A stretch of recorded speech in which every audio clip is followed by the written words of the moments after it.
Today's sermon is "It's Too Big and I'm Too Small." My middle son Clint, I don't talk a lot about him.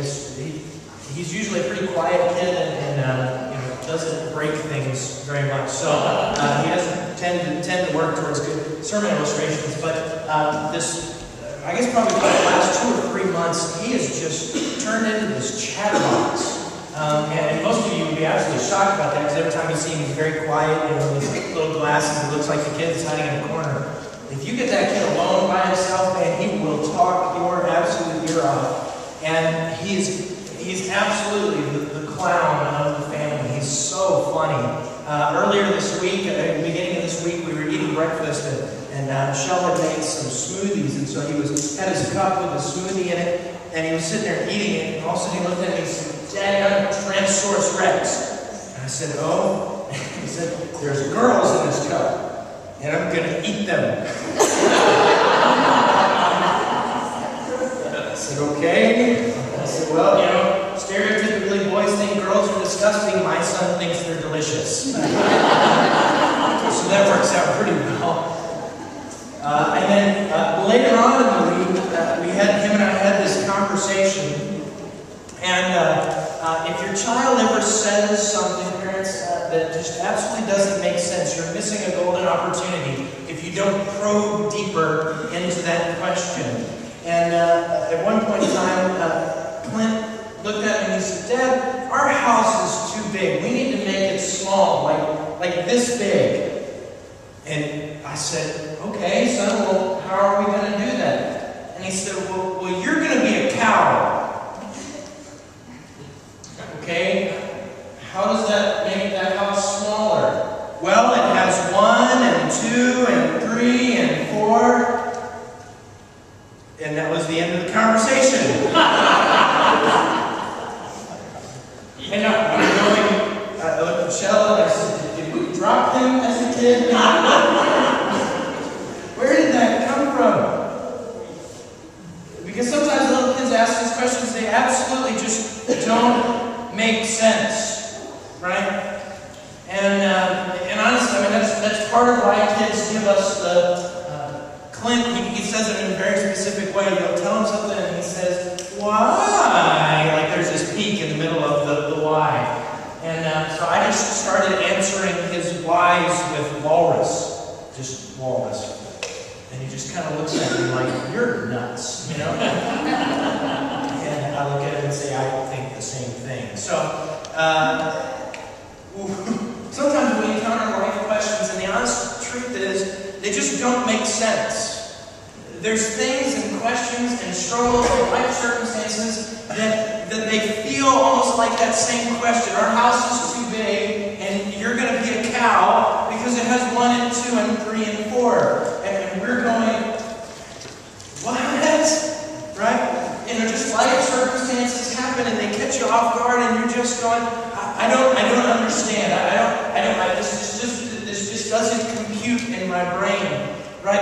We're going through life and we're working hard and we're trying to pay our bills, and then something comes out of the way and we just go, "God, I don't understand. I've been working and trying to get this, my life to work the way that it is, and this just doesn't make sense." Or there's some sickness that comes into either us or our family or somebody that we love, and it's just this big question of why. It just doesn't make sense. And the way the world looks, it just seems confusing.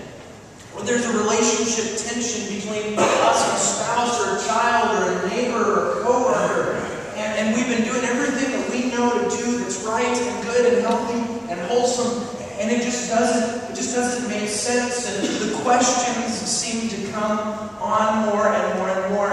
And there's times in our life when we look at our circumstances and we're just pleading with God to take away the problem, and it just seems like God just lays more on us.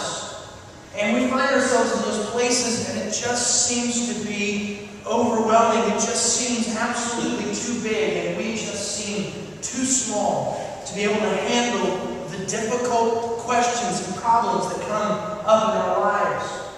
And so sometimes we look at it, we look at other people that go through these similar circumstances, And we may say things like, well, man, if I was more like him, if I had as much courage as he had, if I was as smart as he is, or if I was as good looking as she was, or if we had this kind of marriage like they do, then I'd be able to handle this situation better. And we look through Scripture and we look at these mighty heroes that we find in Scripture. We find guys like David who, would be killing a giant with a slingshot in one hand and playing a harp on the other, right? They're the ideal man for women. They have a tough side and a soft side, right? That's who they are. And so we look at that and go, man, if I could be more like David, then I could stand up against these giants. Or maybe if I was more like Esther, who was just this wise, beautiful person. And if I could be more like them, then maybe I wouldn't get overlooked for a job situation, or maybe people would respect me more, treat me better, or look after me in a way that was more fitting.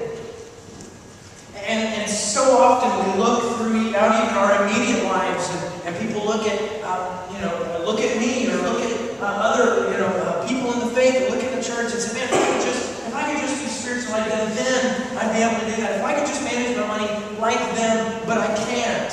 I'm not that person. I don't have those talents, and so it almost seems like the world is just stacked against us. Like the cosmic cards have been lined up in such a way where everything just seems to be working against us and fighting against us. And we take 2 steps forward and 4 steps back.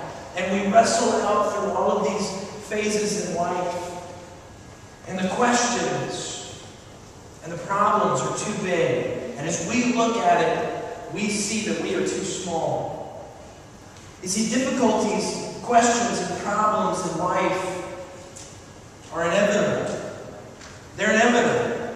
If you live life in such a way that there is no trouble, no hardship, no difficulties, my guess is you're not really living life. You're really just kind of on autopilot. Because we're called to live lives of power that are living out there. Our lives as believers are called to be living in counter to culture.